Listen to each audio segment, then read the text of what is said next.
계속해서 예수님의 전도 사역이 진행 중입니다. 예수님은 여러 동네를 다니시면서 각 동네에 회당에 들어가셔서 거기서 가르치시는 사역을 하셨습니다. 이미 예수님에 관한 소문이 많이 나 있는 그런 상태였기 때문에 유명한 강사가 여기저기 불려다니는 것처럼 예수님이 그 회당에 도착을 하면 당연히 회당장은 예수님께 강단을 비워드렸을 것입니다. 12절 역시요, 예수님께서 한 동네에 계실 때 일어난 사건을 기록하고 있습니다. 그날도 사람들이 구름대처럼 몰려들어와서 예수님을 둘러싸고 한 말씀이라도 더 듣고 싶어서 모여들었음이 틀림없습니다. 근데 여기에 나병 환자가 나타났습니다. 일반적으로 성경에서 나병이라고 하는 단어는 우리가 알고 있는 그 문둥병, 한센시 병이라고 하죠. 이 한센시 병만이 아니라 일반적으로 피부병에 심하게 일어나는 피부병을 모두 나병이라고 했습니다. 이스라엘의 율법으로 나병은 강력한 전염이 되는 것으로 생각이 되었기 때문에 일반인들과 절대로 접촉하면 안 되는 질병이었습니다. 그래서 나병이 있는 자가 길거리로 나올 때는 부정하다 부정하다, 자기의 입을 가리고 부정하다 소리쳐서 일반인들이 자기에게 접근하지 못하도록 했어야 했습니다.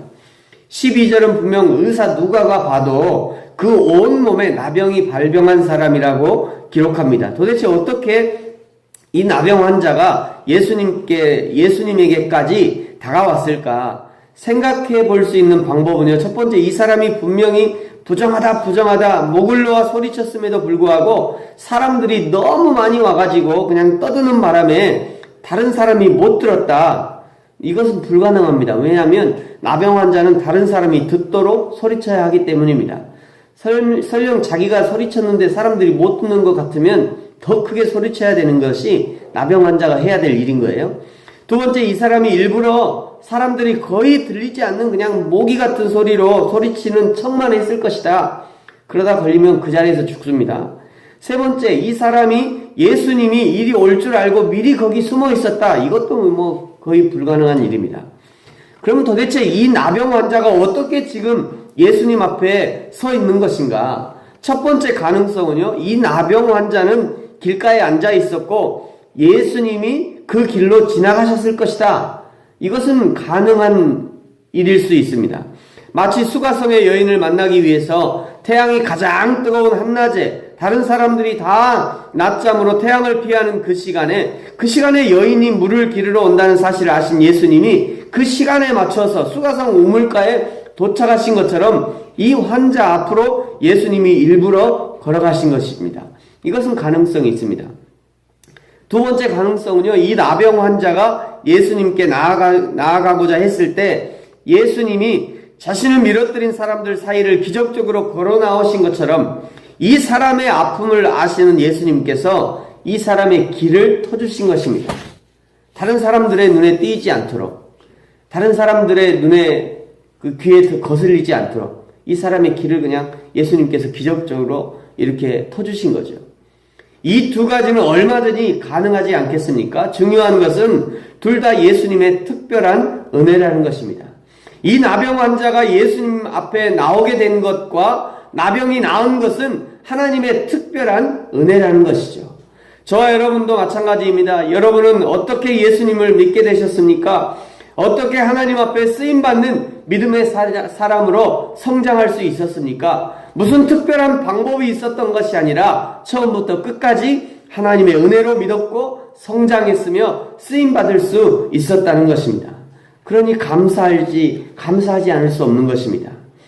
이 나병 환자가 마치 죄송한 듯 말이죠. 12절 하반절에 보시면 주여 원하시면 나를 깨끗하게 하실 수 있나이다 라고 자신의 소원을 말합니다. 나병 환자가 예수님의 치유의 능력을 몰라서 이렇게 말한 것이 아닙니다. 그는 이미 소문을 들었기 때문에 다 알고 있었지만, 그러나 당시에 가장 더러운 병, 하나님이 내리신 하늘의 병이라고 여겨진 세상 그 어떤 의사도 그 어떤 약으로도 치료할 수 없는, 치료가 거부된 이 나병을 과연 예수님께서 고칠 수 있는 능력이 있다는 건 알지만, 그러나 예수님이 나를 고쳐주려고 하시는 그런 마음이 있을까? 과연 예수님이 나를 고쳐주시려고 하시겠는가? 라고 하는 그런 마음이 있었기 때문에 아주 조심스럽게 묻고 있는 것입니다. 그 여린 병자에게 예수님이 담대하게 선포합니다. 내가 원하노니 깨끗함을 받으라. 내가 원하노니 깨끗함을 받으라. 이 예수님의 이 단호하고도 부드럽고 내가 반드시 너를 고치리라는 의지에 찬 선포를 들어보시기 바랍니다. 내가 원하노니 깨끗함을 받으라. 저와 여러분에게도 이 예수님의 치유와 사랑의 선포가 있어지기를 축복합니다. 예수님은요, 나병 환자를 깨끗하게 하시고 숙제도 하나 안겨주셨습니다.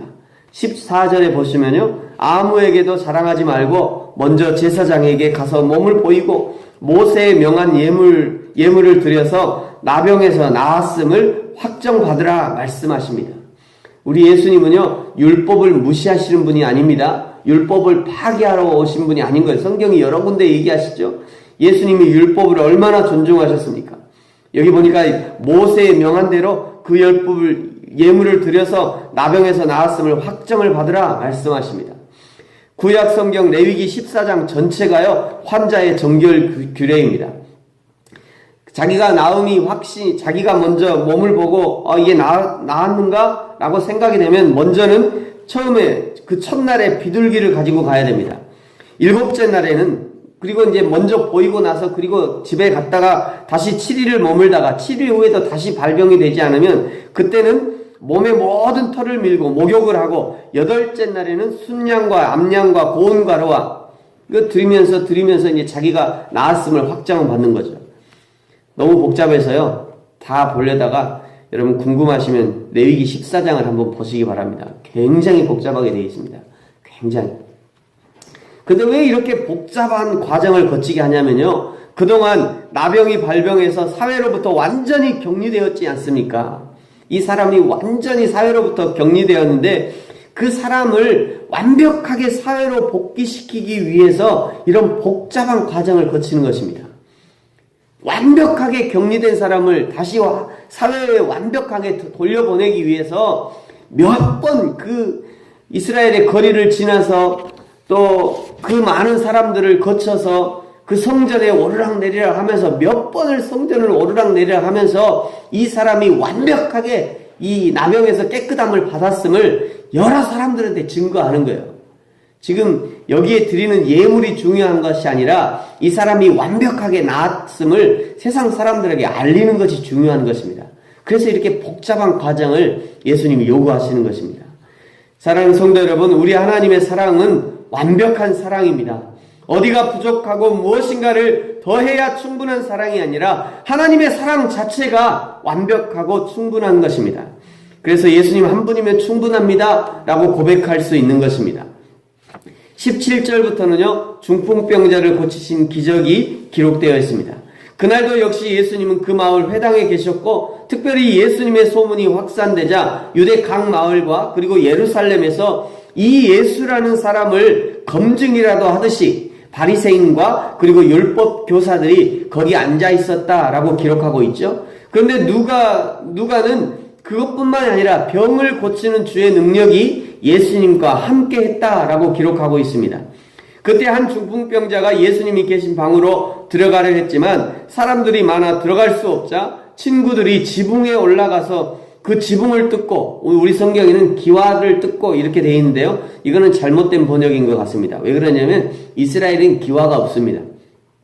이스라엘은요, 그냥 지붕 위에다가 벽을 세우고 지붕 위에 이게 몽둥이, 이게 뭡니까, 이게 그 나무를 그냥 몇 개 이렇게 거치고 거기에 그 야자수 나무, 이게 야자수를 나무를 쭉 그냥 몇 개 올려놓은 것 뿐이에요. 그거밖에 없으면 지붕 자체가 없어요. 그냥 그것만 이렇게 얼기설기 올려놓고 그것만 살짝 치우면 바로 내릴 수 있어요.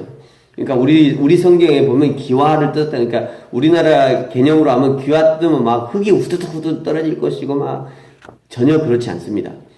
이게 가능한 일이에요. 이게 전혀 그렇지 않아요. 어쨌든지 그렇게 뜯고 지붕을 젖히고 침상을 예수님 앞에 내려놓습니다.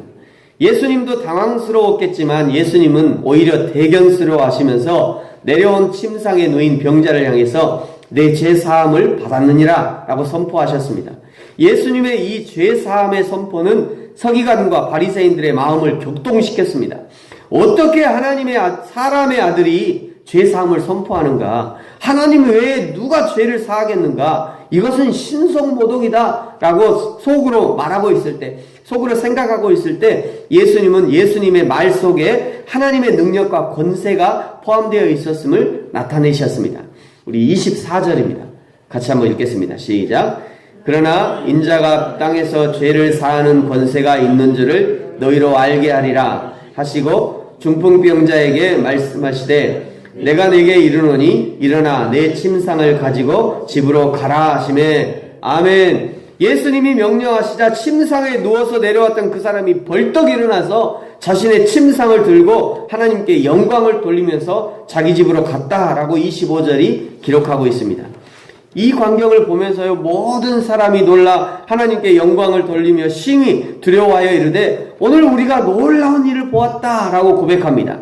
여기 놀라운 일이라는 것은요, 헬라어 원어를 보시면 엑시타시스라고 하는 단어로요, 당황스러운 일, 당혹스러운 일, 전혀 기대하지 않았던 일, 이런 뜻입니다. 그러니까 거기 모여있던 모든 사람들은 예수님이 나병 환자를 고쳐주실 것도 기대하지 않았고 지붕을 뚫고 내려오는 저 무례한 사람을 고쳐줄 것이라고 전혀 예상도 하지 않았고 기대도 하지 않았다는 그런 말입니다.